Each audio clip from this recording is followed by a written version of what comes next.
कैसी तबीयत आंटी की? खतरे की कोई बात नहीं है, लेकिन वो किसी स्ट्रेस में हैं जिसकी वजह से उनका बीपी और शुगर बहुत शूट कर गया था। ठीक है ना? आज तो अल्लाह ने बहुत फजल कर दिया, लेकिन बार बार ऐसा नहीं होता, इसलिए कोशिश कीजिए इन्हें स्ट्रेस से दूर रखिए। जी।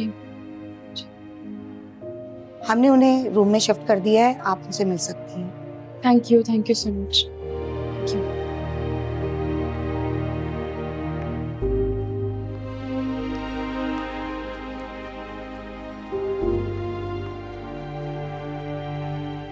उसकी जरूरत कैसे हुई कि मेरे घर आके मुझे धमकी दे, थ्रेट करे मुझे?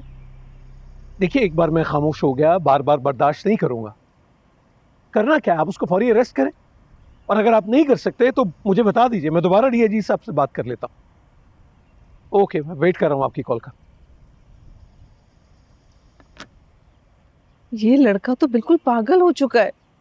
मसूद, कुछ कीजिए खुदा के लिए, वरना ये तो वाकई मेरी बेटियों को नुकसान पहुंचा सकता है। मैं क्या कर रहा हूं, मैं उसका भी बंदोबस्त, लेकिन प्लीज तुम सारा और अमर से इस बात का जिक्र मत करना, वो ऑलरेडी स्ट्रेस्ड है। मेरे ख्याल से मुनासिब यही है कि सारा को अमर के साथ भेज दो, और तुम दोनों ये जो जिद है ना तुम्हारी, इसको खत्म करो। भाई सारा यहाँ रहेगी तो स्ट्रेस में रहेगी। वो तो ठीक है जमाल, लेकिन ऐसा ना हो कि वहाँ दीबा मेरी बेटी को टेंशन देना शुरू कर दे। क्या हो गया, दीबा बहन है मेरी, सच्चाई का, हकीकत का पता लगेगा तो उसका मूड भी बदल जाएगा। बस कर दिया करो। तुम ऐसा करो कि सारा को अमर के साथ भेज दो बस।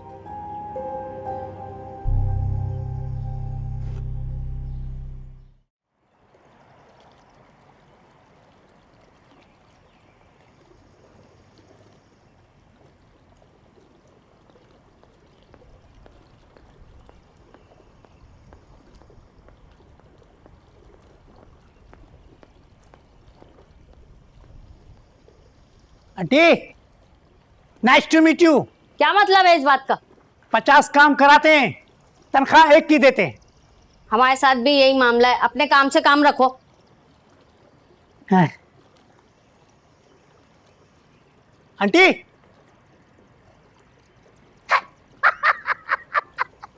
डर गई।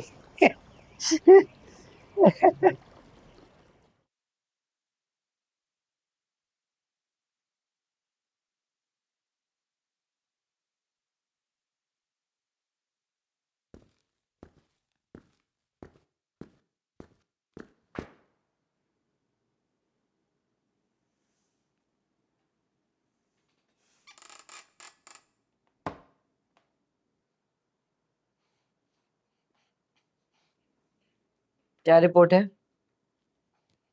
मैम, मैंने बहुत मेहनत की है इस केस पर। अच्छा, तो फिर तुम एक काम करो, तुम मेरी कुर्सी पे आ जाओ, बैठोगे? Sorry ma'am. रिपोर्ट दीजिए। जी मैम। मैम, तो जो सबसे ज़्यादा कॉल्स जिन नंबर पे हुई हैं वो 3 नंबर हैं। एक तो उसके घर के लैंडलाइन का नंबर है, दूसरा उसके भाई साइम का नंबर, आखिरी नंबर जिस पे सबसे ज़्यादा कॉल्स हुई हैं, जिसकी ड्यूरेशन सबसे ज़्यादा कॉल्स की हैं, वो एक आदमी का नंबर है। क्या नाम है आदमी का? मैम एक मिनट, हम रमज़ान नाम है उसका, और वो यूनिवर्सिटी के अंदर चाय का स्टॉल लगाता है और सिमें बेचता है।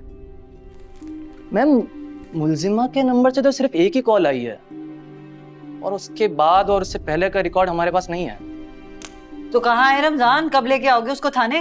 मैम, रमज़ान अभी गांव गए हुए, आदमी भेजे थे, तो वो वापस आता है तो उसको लेकर आता हूँ। उसके आने का इंतजार करेंगे हम। उसके पीछे किसी को गांव भेजिए, बंदे भिजवाएं पीछे और बरामद करें कहाँ है। Yes ma'am. जाइए। जी मैम।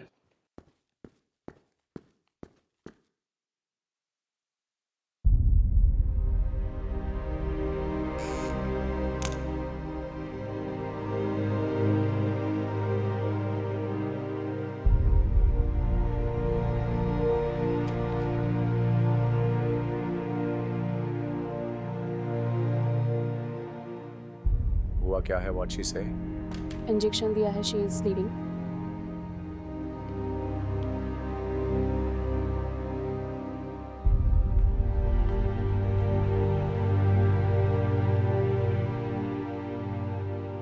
सजा दिलाया उस लड़की को।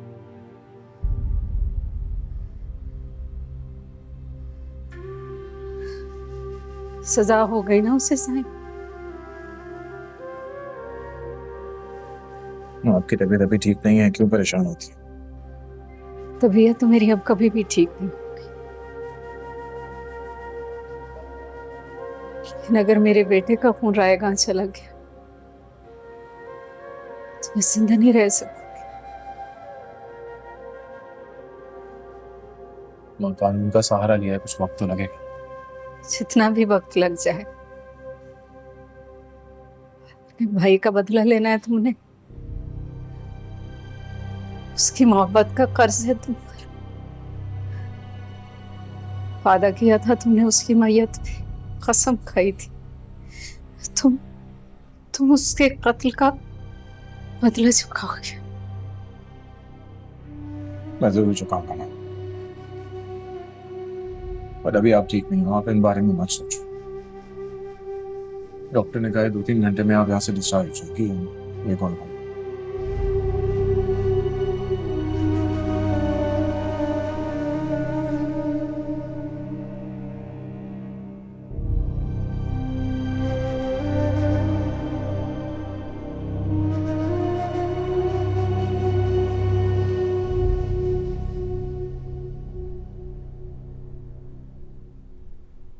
आपको लगता है मुझे अहमद के साथ उसके घर जाना चाहिए? अरे बेटा, ये अहमद की ख्वाहिश है, हम मना थोड़ी कर सकते।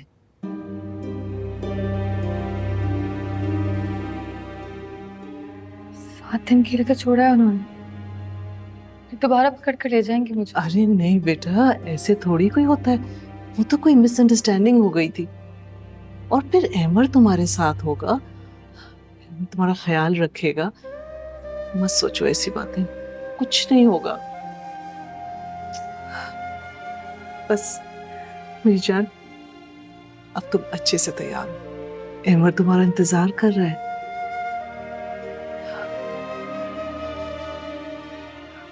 जाओ मेरी जान, शाबाश, कम, गुड गर्ल।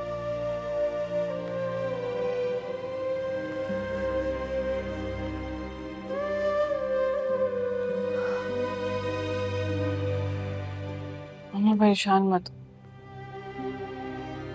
पुलिस स्टेशन जाके डर गई है, वक्त लगेगा लेकिन संभल जाएगी।